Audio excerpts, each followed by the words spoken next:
So students ready. सो कल की video देखी, पर भाई अभी आपने कमेंट बॉक्स में उसका आंसर नहीं दिया। सो प्लीज आज उसका आंसर जरूर देना। And now next here we want to discuss that how you can calculate internal resistance of a cell using potentiometer. So अब आपने क्या करना है? You want to determine internal resistance of the cell और हम उसे find out करना चाहते हैं with the help of potentiometer. तो potentiometer के साथ हम उसको किस तरीके से find out करेंगे? अब तुम्हें याद होगा, इस सर्किट को करने से पहले आपको बताऊं, सर्किट बड़े आसानी से बन जाते हैं।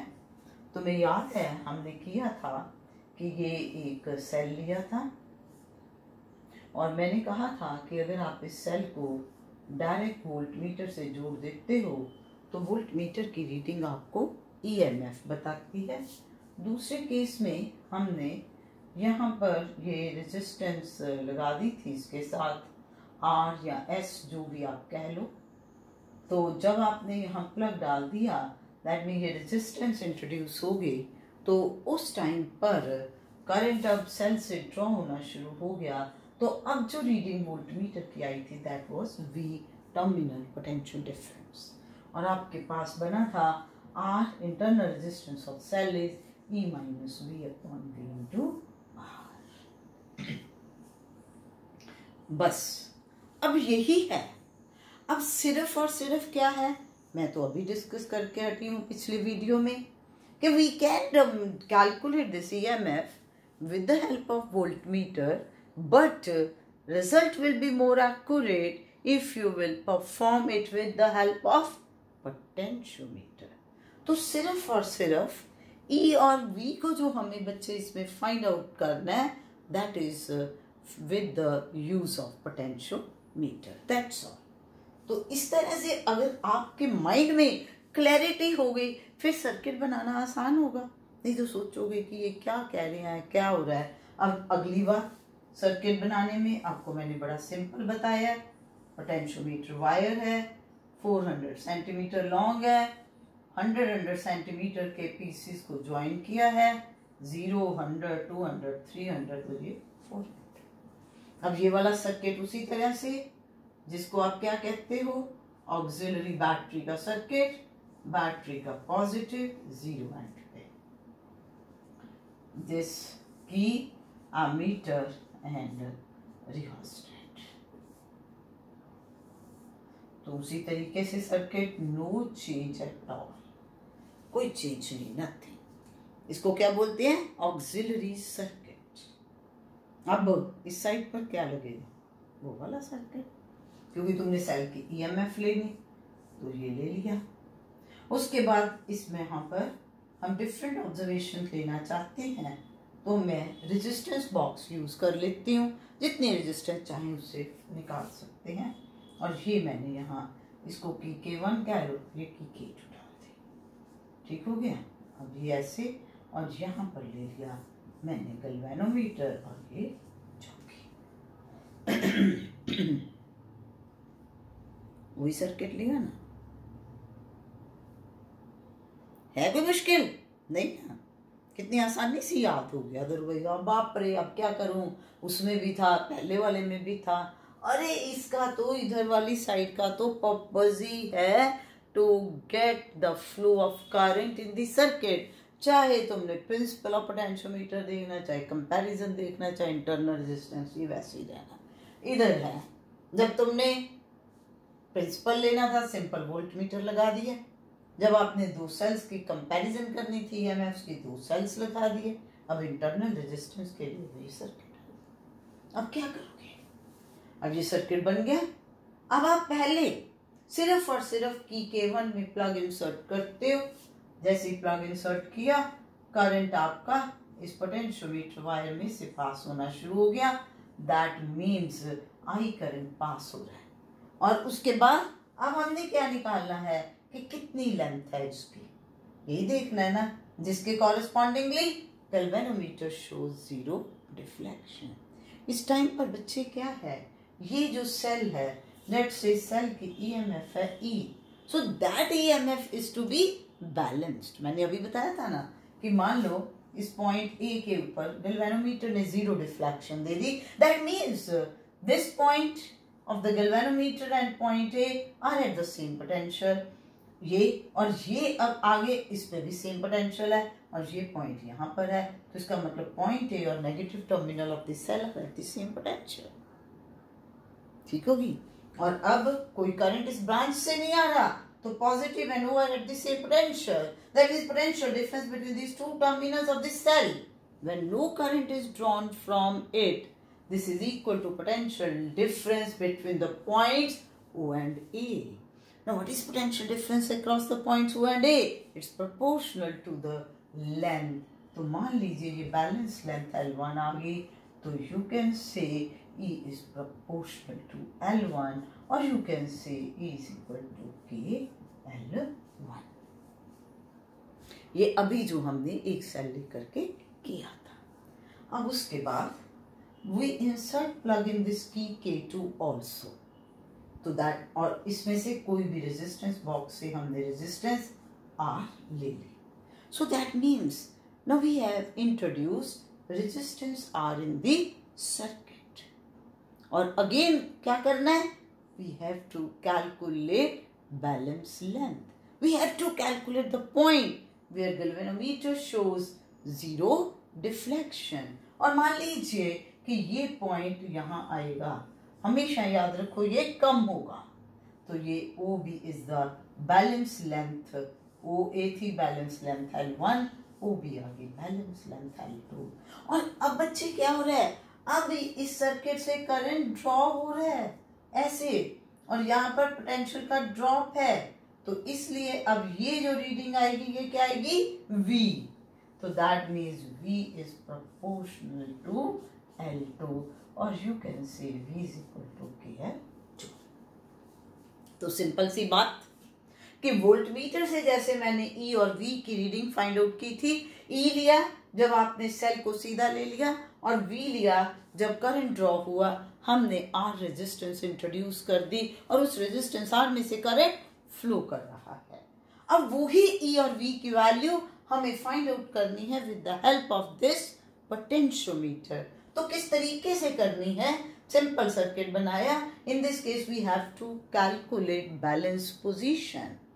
तो जब हमने जॉकी को डिफरेंट पॉइंट्स पर टच करके देखा, तो ए पॉइंट बैलेंस पॉइंट आ रहा है where galvanometer shows zero deflection, तो ओ एंड से जीरो एंड से ए पॉइंट तक जो लेंथ आ गई that is balance length L1। उसके बाद हमने रेजिस्टेंस बॉक्स में से कोई रेजिस्टेंस निकाल ली, ये प्लग इंसर्ट कर दिया, that means now current is drawn from the cell. तो अब जो रीडिंग आएगी that will be terminal potential difference. अब टर्मिनल पोटेंशियल डिफरेंस भी कैसे कैलकुलेट करना है, बाय कैलकुलेटिंग बैलेंस लेंथ, और वो बैलेंस लेंथ है L2। हमेशा याद रखिए जब आप प्रैक्टिकल परफॉर्म करोगे L2 will always be less than L1। तो अब R क्या बन गई, E KL1 minus V KL2 divided by KL2 into R।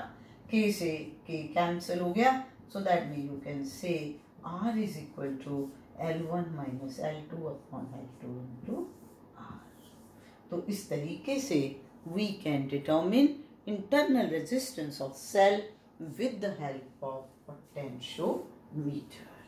तो ये बेटा है इसमें कि how we can use potentiometer to measure EMF, to measure internal resistance of cell, to compare EMFs of the two cells। तो मेरा ख्याल आपको अच्छी तरीके से ये समझ आ गया।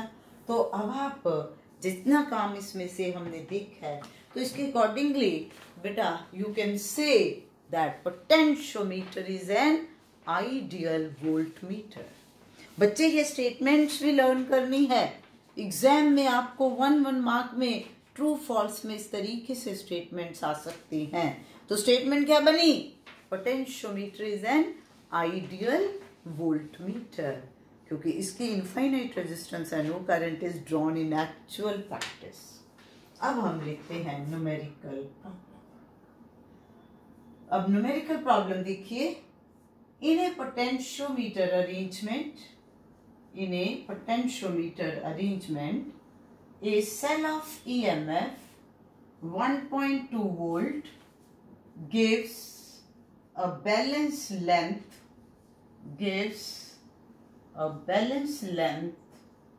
30 centimeters. A cell of EMF 1.2 volt gives a balance length of 30 centimeter. This cell is replaced by another one. This cell is replaced by another one of unknown EMF.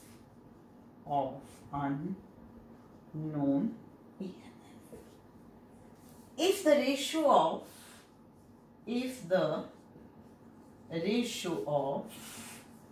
EMF of two cells is 1.5, calculate difference in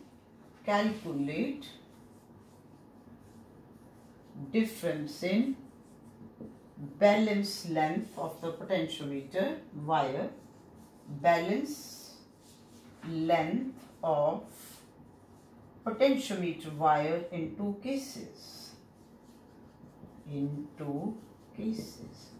बड़ा आसान question है, जरा ध्यान से देखना पड़ेगा। आप लोग तो बहुत डरते हो न्यूमेरिकल से, तो आप तो हे राम, हे भगवान, हे शिव जी, जल्दी निकल आए, समझ आ जाए। जितने गॉड फादर हैं सबको याद कर लेते हो न्यूमेरिकल शुरू करने से पहले ही। पर भाई जरूर करो याद। पर मैं कहती हूँ अपने एक ही इष्ट देव को याद करो, और वो है फिजिक्स मंत्रास, तो आपके न्यूमेरिकल निकल आएंगे। क्या दिया है इसमें कि एक सेल, उसकी ईएमएफ है 1.2 वोल्ट और बैलेंस लेंथ है 30 सेंटीमीटर। सिंपल दिया, हमने लिख लिया। उसके बाद कहा this cell is replaced by another one of unknown EMF. ठीक होगी बात। और अब उसके बाद नेक्स्ट लाइन में ratio of EMF of two cells means E1 by E2 is 1.5। ठीक हो क्या? सो भाई अब कैलकुलेट डिफरेंस इन, अरे बैलेंस लेंथ निकालने से पहले अब E2 निकाल लेते हैं, क्या है? ठीक है, या आपने नहीं भी निकालना तो अब आप यहां से ये कह सकते हो कि E1 by E2 is L1 by L2। ठीक है, तो आपके पास अब E1 by E2 is 1.5, this is given, तो 1.5 is 30 upon L2, तो L2 इतना के बेटा कितना आ गया? 30 upon 1.5। ठीक है, तो that means it is 30 into 10 upon 15, so ये आपके पास बन गया 20 centimetre. So that means first case में बैलेंस लेंथ थी 30 सेंटीमीटर, तो सेकंड केस में कितनी बन गई? 20 सेंटीमीटर। तो पूछा क्या है? Difference in balance length. तो कितनी बैलेंस लेंथ में डिफरेंस आएगा? 30 minus 20, that is 10 centimetre. So simple 10 centimetre will be our answer. ठीक है, कितना आसान। तो हमने अगर अपने फिजिक्स मंत्रास को पे कंसंट्रेट किया तो काम हो गया ना। अब हम इसी तरीके से एक और प्रॉब्लम सॉल्व करके देखते हैं, फिर उसके बाद आप जाकर के ट्राई करिए, और उसके बाद अगर आपको कोई डिफिकल्टी आती है तो you can ask by giving in comment box. Now the next problem is a 10 meter long wire, a 10 meter long wire of uniform cross section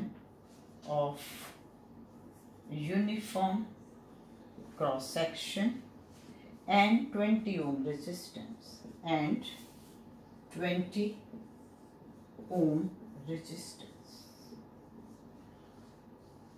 is used in potentiometer. ठीक है. Now wire is connected. This wire is connected with the battery with 5 volt battery and external resistance of 480 ohm and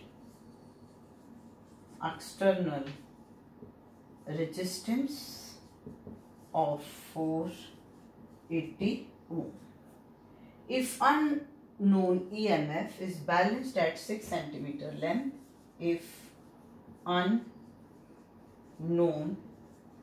EMF is balanced at 6 meter length of the wire, 6 meter length of wire, calculate potential gradient of potentiometer, calculate potential gradient of potentiometer and unknown EMF. Potentiometer and unknown EMF क्या है, किस तरह से हमने इसको करना है. पहले बात हम पोटेंशियल देखो जो दिया है उसकी करते हैं. सबसे पहली बात दी है कि वायर की जो टोटल लेंथ हम 4 मीटर नॉर्मली कहते हैं, तो उसने कहा कि इसमें मैंने प्रॉब्लम में कहा कि 10 मीटर लॉन्ग वायर ली. ठीक है. अब ये मान लो कि ये ऐसे वायर है, ये 10 मीटर ऐसे जा रही है. इसके साथ ये जो बैटरी हमने कनेक्ट की है ना, इस बैटरी की ईएमएफ आपको दे दी है कि वो ईएमएफ जो है 5 वोल्ट है. अब इसके साथ यहाँ एक्सटर्नल रेजिस्टेंस जोड़ी है 480 ओम की ऐसे. तो दैट मीन्स सबसे पहले हम ये देख ले कि टोटल रेजिस्टेंस जो ऑक्सिलरी सर्किट है उसकी कितनी होगी. Total resistance of auxiliary circuit ये जो है इसकी बनेगी बच्चे 480 प्लस 20 दैट इज 500. क्यों? क्योंकि 20 ओम उसने कहा कि ये 10 मीटर लंबी जो वायर है उसकी है, 480 अलग से लगा दी. और अब जो बैटरी है उसकी है, तो अब हम यहां से करंट फ्लोइंग थ्रू पोटेंशियोमीटर नहीं निकाल सकते. करंट फ्लोइंग थ्रू पोटेंशियोमीटर कितना होगा नेचुरली बेटे, EMF 5 अपॉन दिस ये बनेगा, तो इट विल बी 1/100 एम्पियर. तो ये आपके पास इतना करंट आ गया कि इतना करंट इसमें से पास हो रहा है. ठीक हो गया. अब जब इतना करंट पास हुआ तो यहां से बेटा आप ये देख लोगे what is total potential difference of potentiometer wire. Potentiometer wire रजे मतलब इस एंड से इस एंड तक, तो बेटा V क्या बनेगा I इंटू R. अब I करंट कितना है 1/100. इसकी टोटल रेजिस्टेंस कितनी है 20, तो that means it will be 2/10 यानी कि 0.2 वोल्ट. तो इसका मतलब कि ये जो टोटल पोटेंशियोमीटर वायर है उसके अक्रॉस जो पोटेंशियल डिफरेंस है वो 0.2 वोल्ट बन गया. तो फिर पोटेंशियल ग्रेडियंट क्या आएगा.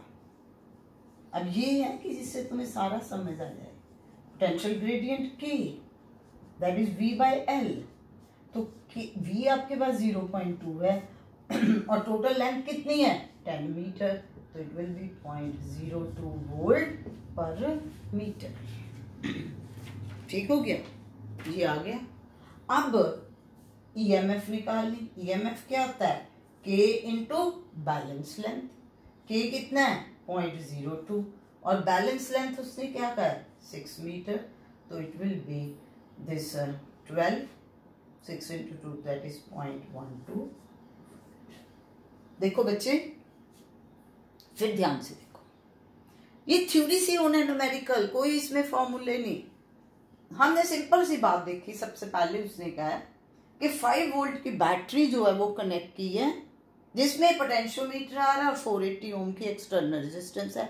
तो हमने देख लिया कि पूरे सर्किट की रेजिस्टेंस कितनी है, वो 500 ओम बन गई। तो अब हम ये देख लिया कि जो हम इस तरह से घुमा के कहते होते हैं कि सर्किट के अंदर करंट पास हो रहा है, तो वो कितना करंट पास हो रहा है, total EMF divided by total resistance, तो 1/100 एम्पियर आ गया।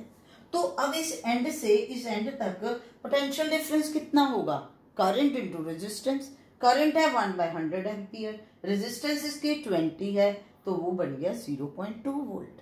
अब ये जो पोटेंशियल डिफरेंस है कितनी लेंथ के लिए है, 10 मीटर के लिए, तो पोटेंशियल ग्रेडियंट क्या बन गया, 0.2/10 दैट इज 0.02 वोल्ट पर मीटर। तो इसका मतलब इस पोटेंशियोमीटर का लीस्ट काउंट क्या बन गया, 0.02 वोल्ट पर मीटर, कि 1 मीटर के पीछे पोटेंशियल जो है दैट इज 0.02 वोल्ट। अब अगर बैलेंस लेंथ 6 मीटर है तो ईएमएफ क्या बन गई, K × L डैश, तो वो आपके पास आ गई। तो जब आप इस तरह की प्रॉब्लम्स कर लोगे तो आपके थ्योरी के कॉन्सेप्ट्स और क्लियर हो जाएंगे। सो प्लीज जो भी ये दिया है इसकी डिस्क्रिप्शन कहाँ पर है, आपके पास पीडीएफ फॉर्म में इस वीडियो के साथ ही है। अच्छी तरह से अंडरस्टैंड करिए और वहां से आप अपना पीडीएफ नोट्स भी ले सकते हो। और उसके बाद आपको किसी तरह की कोई प्रॉब्लम आ रही है, then you can write in comment box. आपकी क्वेरीज, आपकी प्रॉब्लम्स जरूर सॉल्व होंगी। So thank you and now please क्या करना है, you press the bell button subscription, ताकि प्रेस करने से क्या होगा कि आपको नेक्स्ट वीडियो की नोटिफिकेशन आ जाएगी जल्दी से जल्दी। अब आपका करंट इलेक्ट्रिसिटी का जो भी कॉन्सेप्ट था वो सारा कवर अप हो गया है। And now we will proceed further. और अब आपकी क्यूरियोसिटी ये होगी कि अब हम नेक्स्ट किस चैप्टर को शुरू करेंगे, और मैं कुछ ही दिनों में एक और वीडियो लॉन्च करूंगी जिसमें मैं इन सभी का प्रैक्टिकल एस्पेक्ट जो है इनको प्रॉपरली डेमोन्स्ट्रेट करते हुए बताऊंगी। सो थैंक यू।